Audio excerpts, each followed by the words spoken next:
It is great to be with such a wonderful group here today, and this panel is phenomenal. I've gone online, I've seen other panels. This is one of the best panels nationally to talk about this issue. There was an earthquake and then there was a fire, and the Lord was not in the fire, and then there was a still small voice. And we're here today to tap into the small voice within each one of us related to fake news and ethics. And what a panel. We have Dr. Dan Foltz, an ordained pastor and chair of the Communication and Media Arts Department at Charleston Southern University. Dan has a master's degree in business and a doctorate in communication. He's been in higher education for 25 years, and you've seen a lot of change, I'm sure. Yes, ma'am. He is a gatekeeper to prepare news people and public relations counselors for the future. So he has quite a weight on his shoulders here. Next is Doug Pardue, and everybody in the room knows Doug as a star in journalism. One of 4 winners of the 2015 Pulitzer Prize for Public Service. And Natalie, we know you were very important on that team, and thank you for keeping Doug alive during that time. It was only her laugh. South Carolina at that time topped the nation. This fits right into what Paula was talking about. Topped it, in which states in which women were killed by men. And I believe the day you all got the Pulitzer, the law passed to protect women, which was great. Doug worked previously at 12 other jobs, USA Today, Tampa Tribune, the State. You can't keep a job, can you, Doug? The State. And we're very happy to have you here. Next is Paula Ellis, who now lives in Charleston as of a couple of years ago. She's a private consultant, but she spent her entire life in the news business. Many of you may know her from her days at the State newspaper or the Sun News, which is where I met her in Myrtle Beach. Paula worked for Knight Ridder. She led the coverage for Knight Ridder of the 1988 presidential election, and she also led the coverage of the ending of the Cold War. She oversaw 15 newspapers as vice president of the chain, and later she joined the John S. and James L. Knight Foundation in Miami. She's trustee of the Poynter Institute, which is home to the International Fact-Checking Network, and owner of the Tampa Bay Times, which invented PolitiFact. Paul is also a senior associate at the Kettering Foundation. Kettering is dedicated to the role journalism plays in supporting citizens in a democracy. So you think you're not affected by fake news? Well, I don't know how many of you heard that President Donald Trump fired 14 Muslim federal judges, but that's not true. Or how many of you heard that Katy Perry brokered peace with the Islamic State? Or my personal favorite, and one that affects my life most centrally, is that Reese's Peanut Butter Cup is about to be discontinued. That is sad. Very sad. Dr. Dan. Yes, ma'am. Last year I conducted a study of community college students in South Carolina and learned that 75% of them get their primary news from Facebook, with TV news as a distant second, and only 3% of those students claim to ever visit a newspaper website or pick up a newspaper. Academic definitions of fake news say it's a blatantly false or exaggerated report delivered as true through a trustworthy medium. So is Facebook a trustworthy medium, or Reddit and Instagram and Facebook? I mean, what do you make of all that? And do they all give us the information we need to make sound choices as citizens in a democracy? That's a great question. I'm probably the wrong person to answer anything about Facebook, Instagram, or any of that. I am on LinkedIn, but that's it. That's all I'm on. I can tell you, though, that it is I have seen in a fairly short amount of time the amount of students in general reading anything plummet. Okay? Now, reading is not the only way we can get information. I'm not suggesting that that's the case.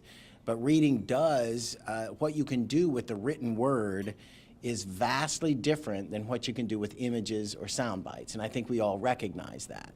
And so it's imperative that they start to read anything. You know, I was speaking with a gentleman involved with the Charleston County Library. In our children read constantly, like almost too much, you know, like on that beautiful day you want them to put down the book kind of thing, right?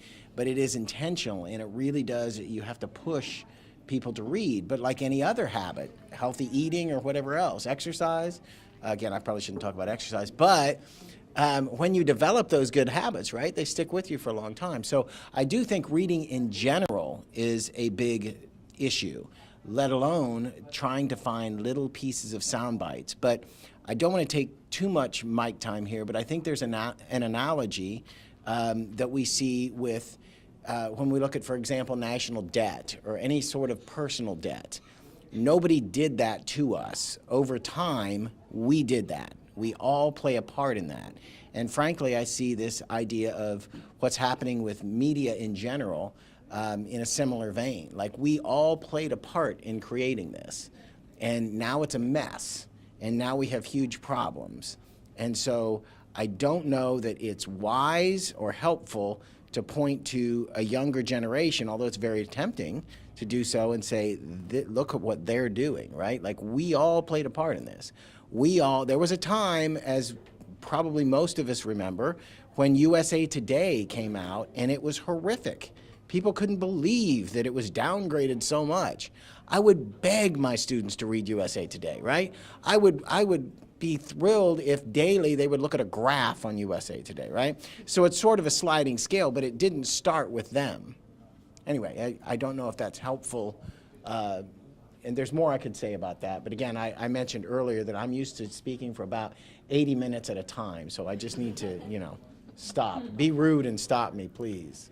Well, we'll let the other panelists talk about that too, but because they're in the news business, I would like for them to address this, that fake news erodes trust in news organizations and all other organizations.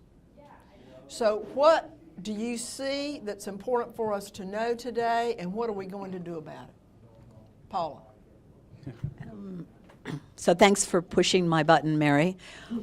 First, my first screed would be, please do not use the term or repeat the term fake news. News is never fake. So we know that language shapes thought, and that's a very precise political effort to undermine the profession that I think we all care about, the ethics and ideals we have. It's a set of methods and practices and that. So not repeat the term fake news. It could also be called propaganda, manipulation, deceit, lies. So you can say deceitful and that, but not fake news. Sorry for pushing my. And it is very definitely put out there to undermine the discipline. As I had this argument with my brother and nieces who love to throw this term around at me. So I started calling my brother a fake chemist. And my cousin a fake doctor, and they didn't appreciate it at all. So I think first to just stake ground on the fact that the disciplines, the public relations discipline, the journalism discipline, that we are legitimate disciplines with which people in the social sciences have to fight for all the time. I don't think that was directly responsive. I guess what I would also say is that what we have is a complex systems change here. So it's not just about a set of outlets, it's that the entire ecosystem of the way information, media move has changed, and I think we're just at the beginning with the internet. So all sorts of new norms and routines and standards are likely to emerge. Oh, I am going to say one more thing. The idea about whether, and so I don't know what to think about it. That's the virtue of being older, is that you can become more and more confused and less certain. The virtue of what we have today is that more voices can get out. I mean, I was in the women's movement. Women's issues weren't in newspapers. African American views weren't in newspapers. So let's not pretend there was an idealized time. So the virtue is that more information, more voices, we all have a voice. The counter problem is, how do we know which voices to trust? The news brands have eroded, so we don't know who to trust. The poli-sci, people would say, it's like a debate between Dewey and Lippmann. So Walter Lippmann believed that we were sort of not smart enough. This is a horrible characterization, doctor. That we weren't smart enough to figure it out. Now, those folks who are on that side would say the disciplines need to improve their routines and their practices. Folks who are more of a Dewey mindset say, this is good. Let's just all sort it out, putting more responsibility on us as individuals or collectively to sort it out. And I'm not able to say where I am. And I would tweak that a little bit more for Doug here. Oh, great. Now, I had my answer figured out. you can still use the answer. You just reframe the question, as we're prone to do in the public relations business. After Watergate, people trusted the media.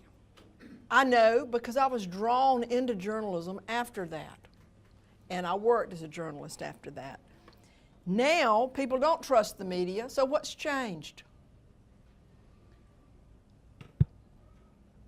We have lost every war we've fought since then, and it's undermined the sense of trust across the nation in government and every form of institution. There's not an institution today that is viewed totally favorably by the public. Look at the attack that's going on against science. I mean, it's not just news media that's under attack, it's science that's under attack.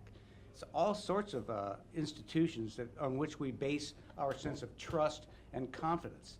I think Dan brought up a good point when he said one of the problems with people today and young people today and everyone today is we don't look for depth. We grab headlines and we run with headlines. We believe headlines. We believe the first sentence in a story. And we don't look for the nuance. The nuance is missing. And that's what news provides, is nuance. The story from different points of view, different sides, multiple facts, layer upon layer.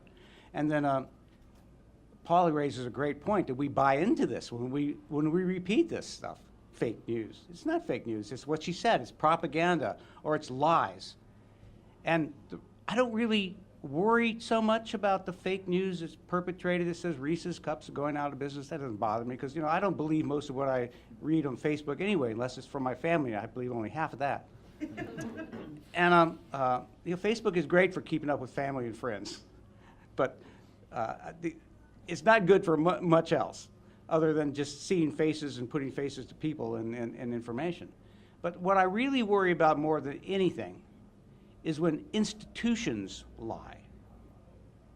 And when that lie comes from the highest person in the United States, this president, it becomes downright scary.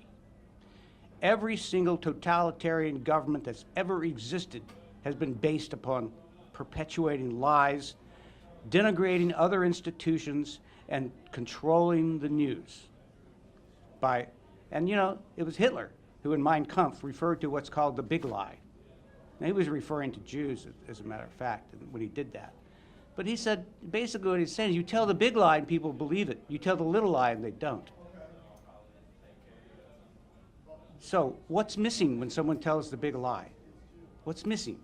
It's you guys, all of us. It's the people, it's the public. We don't read, we don't study, we don't analyze.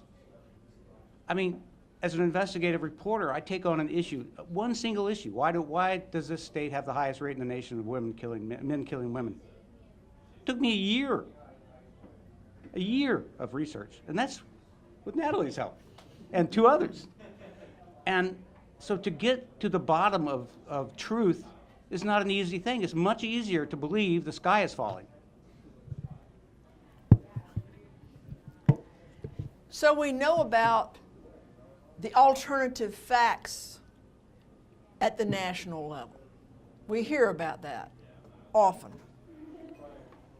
What about local and state issues with the potential for fake news? And what do we do? And I invite everybody here to participate in this. What do we do as public relations counselors and practitioners to have command of the facts before the story gets out? Let's talk about that. Anybody want to raise some potential issues locally and statewide that we could have a real problem with falsehoods? Go ahead, Doug. I would like to raise one. For 9 years, two of the biggest institutions in our state have lied to us, especially over the last 3 to 4 years. That's SCE&G and Santee Cooper. They have perpetuated lies upon you and me. They've bilked our pockets, building nuclear power plants that they kept saying we're going to be online within 2 to 3 years. Everything's fine, everything's perfect. They never had a plan, they never knew when anything was going to be done, and they trusted themselves to a company that was virtually inept. And yet they perpetuated that. They continued to tell us. And we as the media fell into that. They lied to the state regulators in testimony that it's all going to be done. We have paid billions of dollars for this fake news. But it's not fake news, it's fake information. It's lies from people we were supposed to trust, who are not only supposed to trust, but they've got their hands in our pockets. That's a great starting point, Paula. and I'm going to ask some more questions about it, but Paula, is there a particular one that you would like to raise or comment on what Doug just said? I don't think so. As I was listening to Doug, I was thinking about the opportunity and the promise in this time, because I do believe we're on the cusp of some dramatic shifts that could. And so that's a huge concern. So bringing it back to PR, I think one issue is we have to understand this is the environment we live in, right? So the vetting becomes our responsibility. Right?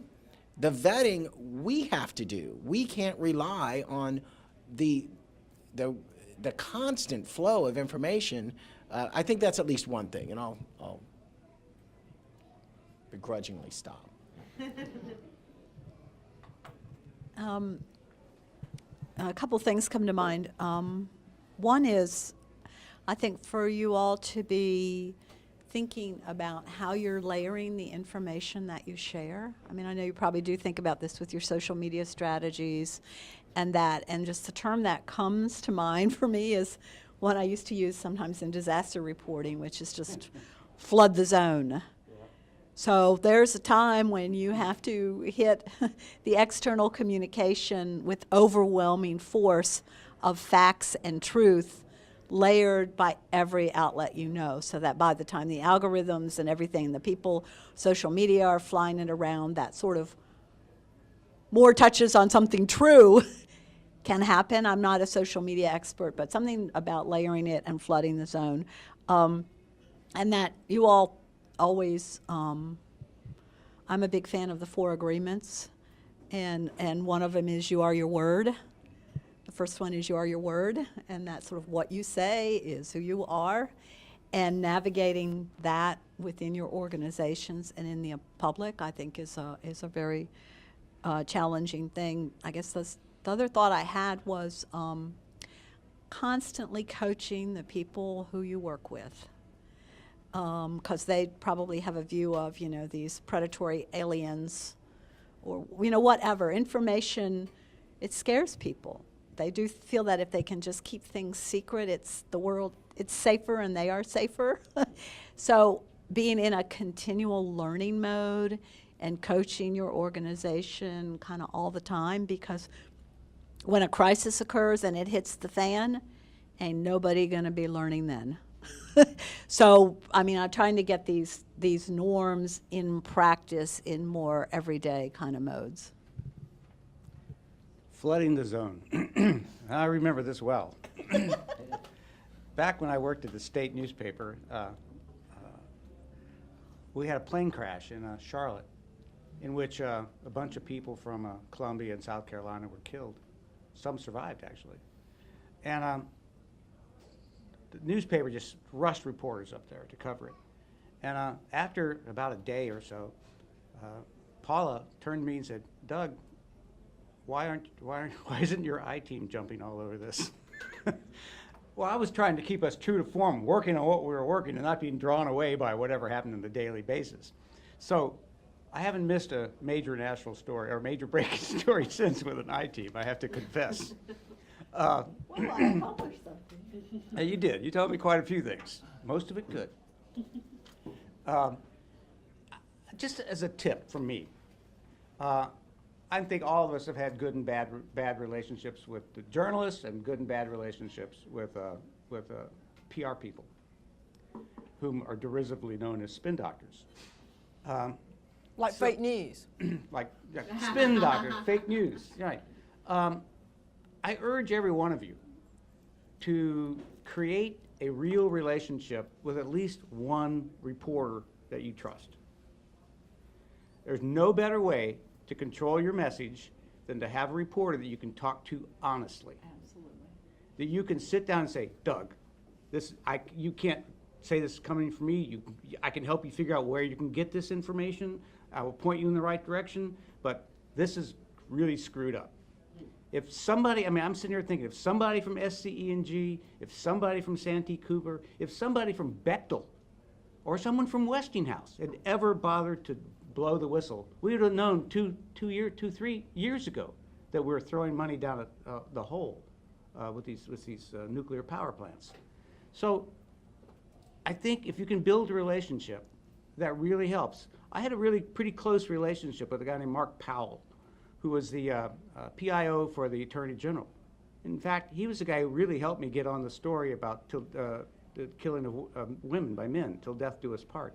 So I urge you, and it doesn't take, you don't have to befriend every journalist you meet, but one journalist at one influential place, and have a beer with them, go to lunch, talk, be honest. You can test them. Test them with something that's not that crucial. You don't want it to come from you, and see how the reporter handles it. So that's my suggestion. And I think that's very relevant to all of us in the public relations field. I've been in practice for more than 40 years, and in 40 years, I've met 2 bad reporters.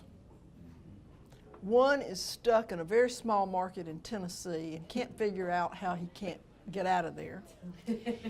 And another one ultimately left the profession. But I think that speaks very highly to the character of people who are in the news business. And that doesn't mean that I've had an easy relationship with everybody, because I have a very strong personality, and most reporters have pretty strong personalities, and sometimes you do a little yelling and screaming, but you get over it and you move to the discussion phase, and great things happen at that point in terms of getting the right information to the right people. I'd like for us to open the floor now to you to ask some questions or to share any of your advice regarding news and accuracy and ethics on this 50th anniversary of the Public Relations Society. I'd like to hear from the panel talk a little bit about what's one of the biggest shifts that I think we've seen over the last couple of years is the amount of consumption for these alternative lying, propaganda, peddling information. So like Breitbart and Drudge. And so before, it felt like these publications were much smaller and had a smaller consumption base, but millions of people were reading it. So then at that point, it's difficult to discredit them, or it's more difficult to discredit them. So how do you all see that shift occurring in legitimizing, more, our credible news organizations, and creating those differences between, reading the Post and Courier and reading Charleston Thug Life, because the thing is, people are consuming it, And so I'm curious about how you all see that going. So that's a huge question.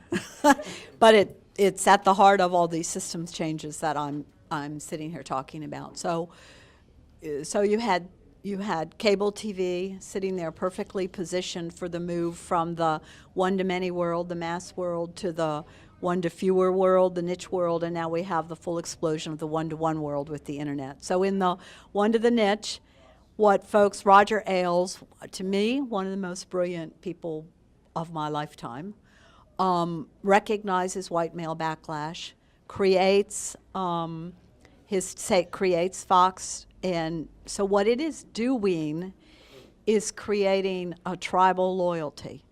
So it constructs a narrative in a certain form. It brings like-minded people together and provokes people to act. I'm going to come back to that for a minute. So then you might have it countered with MSNBC and Rachel Maddow or whatever, and then we see the print versions. There was a great study, and I can't quote it at all, of a professor who looked at Rush Limbaugh, Roger Ailes, and someone who I keep spacing on their name, and basically how they all created a narrative. I'm talking about an uber narrative of grievance. And it can be white people are losing their place. We are, whatever, just an uber narrative of grievance that they just keep plugging back into. This is by design. So there's a whole, and so Breitbart might be in that. It has a different inflection, but so there's that. So when I'm talking about the media system, and a reason that what we know from political science and other things, so one of the things that we work on at Kettering is the idea that deliberation and conversation can be the way forward. But what we know is that when you ask individuals to bridge out and take in information that's not familiar to them or people they don't know or whatever, or ask them to engage with points of view that they don't have, it shuts them down. So it actually reduces action. So these systems are set up to keep people mobilized and acting in a certain sense. So journalism in the sort of middle, what we try to do is more of an unnatural act. We're asking people to engage with others and opinions and information that is unfamiliar to them and they may or may not agree with. And the problem and the challenge is it can foster inaction rather than action. And I think that's part of what we're working our way through here. No wonder I liked working with her. That woman's brilliant. It reminds me of something, what she was just saying. It's the perspective. People bring their perspective, which is, for years, I virtually never read op-ed columnists or editorials, because it's opinion, and I don't really care about opinions. And the only one I ever read was Jack Anderson. But, and that's the problem with so much of the media today, and especially the mass media, the internet media, is so much of it is run by opinion. People interpreting news, people commenting on news, and putting their perspective on it. Then people start converting opinion into fact. And that's where part of the danger lies. I remember back when I was at the state paper, we did this series of stories on the burning of black churches for hate reasons. And at that time, several of the churches were actually burned by the Ku Klux Klan. And I remember interviewing one of the Klan members at his home in Clarendon County. And we were sitting there, I'm going, so why are you guys so mad at these black churches? What's going on here? And this is what he told me. He says, they get all the free stuff. They get all the cheese, they get all the milk, they get all the, I go, the government gives them everything. I'm going, well, you can get it too. He said, no one tells us that. They were mad over something like that. And it just shows you how little facts, little sense of being not in the inn, not being inside, not being part of things, alienates people. And that's exactly what Trump has taken advantage of. That I am mad as hell and I'm not going to take it anymore. Don't know what you're mad about, but you're mad. I just have to insert here, I met Jack Anderson one time, and he told me that interviewing President LBJ, Lyndon Baines Johnson, was like being French kissed by St. Bernard. And I thought that was one of the most picturesque visions of speech I had ever heard. And that was I love it. terrific. Anybody else have a question for this group or a scenario that you would like to present and share with the group related to ethics and news? I would just Natalie. say that I think it's important for us to recognize that alternative facts hurt both sides. So, you know, there's always been some divisiveness between public relations professionals and journalists because of the different roles that we play. But I think we could definitely agree that alternative facts are going to hurt both of us. So we should use this as an opportunity to come together and really battle that by making sure that we're providing credible information and being honest with each other. Because I think I think Doug perfectly put it that, you know, there's this lack of trust sometimes, but really when you teach your organization about why the media does what they do, I think that can really go a long way, because there's just these generalizations that people believe in, but because so many of us have been journalists, I think that's always helpful for a PR organization to know that there's just a credibility and just a great sense of honor in the journalism business, and that they're not out to get you. And so I think that we can find common ground, and if we could work together and use this opportunity to kind of battle, you know, and then there's tons of examples of it too, like we dealt with it at the county with credentialing, and these organizations that like to call themselves journalists, or, you know, I'm a member of a news media, but it's a blog that has no real any credibility. Well, it's on the PR's organization who can really kind of help filter some of that when you're saying, well, am I giving you legitimacy by treating you as a member of the media?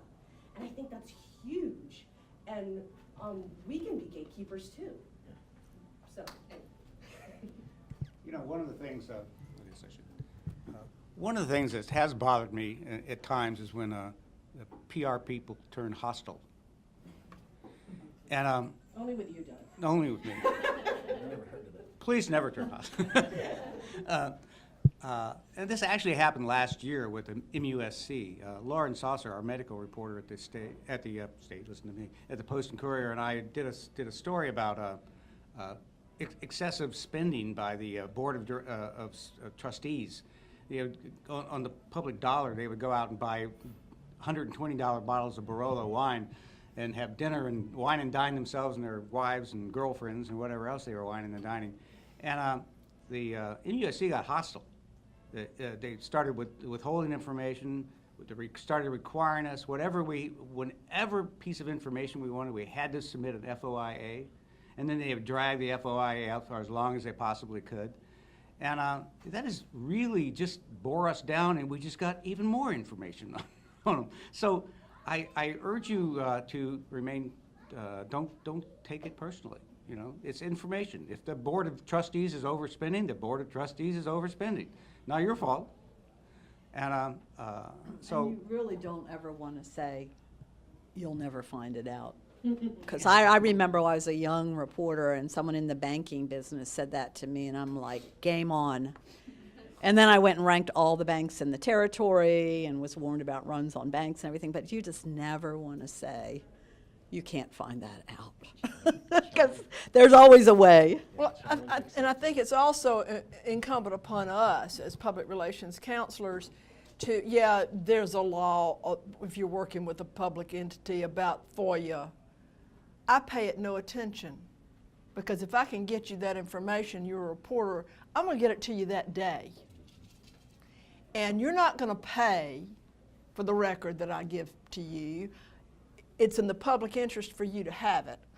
And so I don't wait for somebody to sign off on that. I get the information, and I've had ever so many reporters to say, wow, I can't believe you got this for me the same day or the day after. Well, you know, the vice president for finance has gone home, but I'll call him at home and I'll have it for you first thing in the morning. It blows them away. But that goes a long way toward creating that bond of trust that you really need to have. Don't sit around and wait on it, act on it, and it makes a big difference when you're dealing with that. So Dan. I wanted to respond just really quickly to what you were saying about being, you know, public relations practitioners becoming the gatekeepers. That's exactly, I think that's a great idea. That's exactly what I was trying to say about we need to vet that stuff, right? Like, that's on us. We talked about this very briefly in our phone conference before this, but a concern I have in terms of journalism, I taught journalism for a while, but not for some time. But I still do a couple of exercises, even when it's completely unrelated, when I'm teaching to journalism. I ask students to explain the fourth estate, what that means, right? And they have absolutely no understanding of it. That term is completely foreign to them. They know what fourth means, and some of them know what estate means, right? But the concept of the fourth estate, or why, I forget who brought that up, I'm sorry, but the idea of why journalists do what they do. Why is this even important, right? And the second thing is to ask them about the First Amendment. And what I do, what I've started doing, is saying, if you printed out the First Amendment, how many pages would it be? Just take a guess. And they'll say 60 pages, 30 pages, and whatever. They'll ask them to pull out their phones and look it up. And I give them maybe 2 minutes, and they'll all say, I can't find it. Like, there's a couple in the class that know. And I'll say, well, what did you find? They'll say, just a sentence. Like, it's just this. This is all I could find when I tried. Like, yes, that's the First Amendment. Like, and it shocks me that they haven't been even exposed to these very basic concepts. Or if they did, they just completely ignored it. So I think this is crucial that they get that. Even when you look at, and this is the part that came up in our phone conference, when you look at schools that were historically strong in journalism programs, those are gone.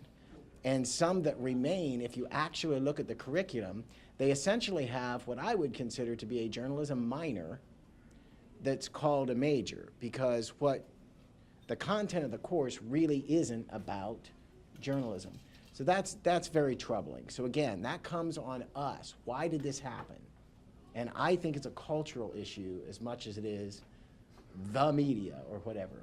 I hope that makes sense. We're going to bring this to a close here shortly, but I'd like for everybody to have a summary statement of what you would like this crowd to walk away with related to news and ethics. Wow, I didn't mean to take this. What I would leave you with is Thomas Jefferson. Thomas Jefferson once said, now pardon him for his sexism here, but where all men can read and the press is free, all is safe.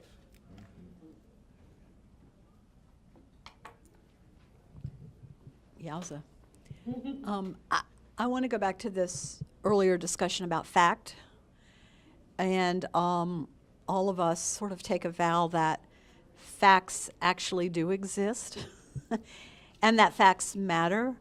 And how you interpret them, you know, there's all sorts of, but that can we at least stand for facts? And I'm thinking of the first time I recall in a political campaign was the swift voting of John Kerry. So that's when I think one of the things where we timestamp the movement of the sort of war to beginning to discredit facts. It was when folks started saying he actually hadn't received medals for his service in Vietnam. And that seemed like a new low, that the war had gone on a basis of now we don't even have facts.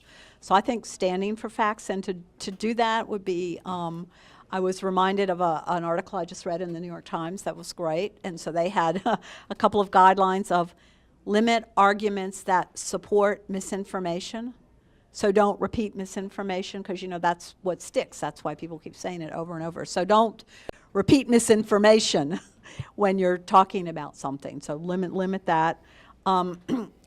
Encourage scrutiny, like in all of your roles. Encourage people to think about what they're saying or the facts and how they're using them. I think those are two pretty practical things, to just stand for facts.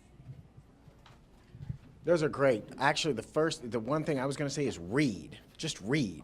But since that's already been said, I don't know. Sometimes we academicians know names of people that nobody else in the world knows, it seems. But is Edwin Black a familiar name to people or not? Maybe not. He was on our campus recently. He's, among other things, an investigative journalist. Students ask him, what should we do as journalists? What should we be studying? And to my shock, but I totally get it, he said, well, don't major in communication. Don't major in journalism. Major in history.